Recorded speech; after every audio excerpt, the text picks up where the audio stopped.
देहरादून के विकास नगर में तमंचे के बल पर 3 बदमाशों ने ज्वेलरी शॉप में लूट की वारदात को अंजाम देने का प्रयास किया, लेकिन बहादुरी दिखाते हुए सरफराह व्यापारी तमंचा लिए बदमाश से भिड़ गए। आसपास के दुकानदारों के सहयोग से बदमाश को दबोच लिया गया, लेकिन 2 बदमाश मौके से फरार हो गए।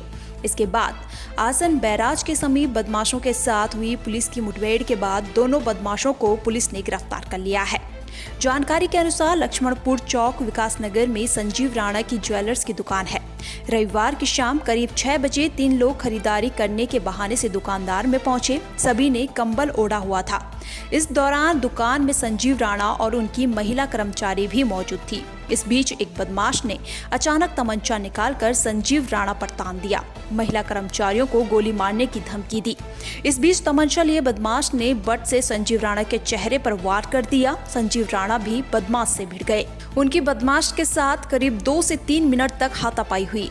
इस दौरान बदमाश ने उनके चेहरे पर बट से कई बार वार किया। यह देख 2 अन्य बदमाश वहां से भाग खड़े हुए। शोर सुनकर पड़ोस के दुकानदार मौके पर पहुंचे। उन्होंने बदमाश को दबोच लिया और उसका तमंचा छीन लिया।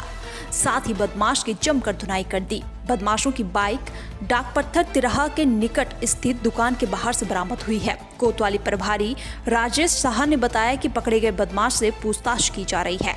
वहीं आपको बता दें कि मामले की गंभीरता को देखते हुए एसएसपी देहरादून स्वयं घटना स्थल पर रवाना हुए। साथ ही सभी थाना प्रभारियों को अपने अपने थाना क्षेत्र में संदिग्धों की तलाश व अभियुक्तों की गिरफ्तारी के लिए प्रभावी चेकिंग के निर्देश भी दिए गए। साथ ही स्पष्ट किया गया कि इसमें किसी प्रकार की कोताही न बरती जाए। यदि चेकिंग के दौरान किसी प्रकार की लापरवाही सामने आती है तो संबंधित के विरुद्ध कठोर कार्रवाई की जाएगी। हालांकि अब दोनों ही फरार बदमाश पुलिस की गिरफ्त में हैं।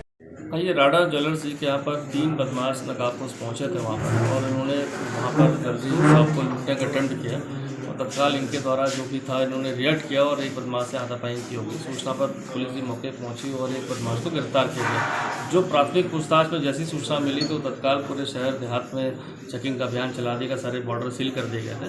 पूछताछ से पता चला कि गैंग सहारनपुर का है जो लगातार वारदातें ऐसी करता था।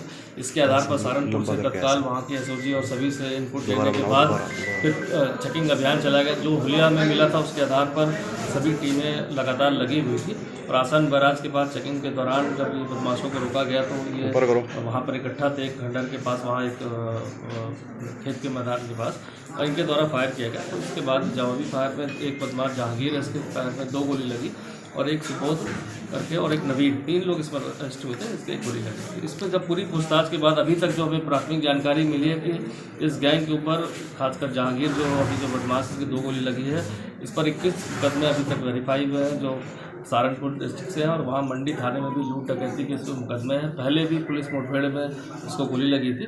साथ ही नवीन और सुबोध जो बदमाश है ये भी इसके गैंग के सदस्य हैं और लगातार इन पर भी वारदातों के विभिन्न थानों में मुकदमे दर्ज है।